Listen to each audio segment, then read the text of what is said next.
Mister Deepan, இந்த ஸ்டேஷன்ல நான் இன்ஸ்பெக்டர், நீங்க ஒரு லாயர். அது உங்களுக்கு ஞாபகம் இருக்குல்ல? உங்க இஷ்டத்துக்கு பேசிட்டு இருக்கீங்க. Sorry sorry, I am extremely sorry. Okay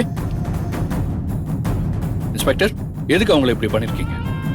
அவங்க தான் எல்லா என்கொயரிக்கும் கோஆபரேட் பண்றாங்கல்ல, அப்புறம் எதுக்கு அவங்கள அரெஸ்ட் பண்ணி கூட்டிட்டு வந்திருக்கீங்க?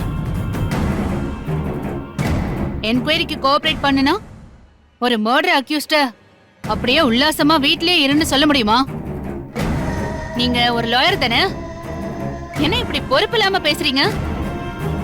சரியான எவிடன்ஸ் கிடைச்சா அரெஸ்ட் பண்ண தானே செய்வாங்க. இது கூட உங்களுக்கு தெரியாதா? அப்படி என்ன எவிடன்ஸ் கிடைச்சிருக்கு? ஒரு கொலையே பண்ணாதவங்களை பத்தி எப்படி எவிடன்ஸ் கிடைக்கும்?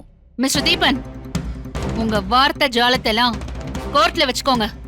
என்கிட்ட எல்லாம் நீங்க காட்ட வேண்டாம். இந்த மலி பணம் கொடுத்து கொலை பண்ண சொன்னதா ஒருத்தன் வாக்குமூலம் கொடுத்திருக்கான்.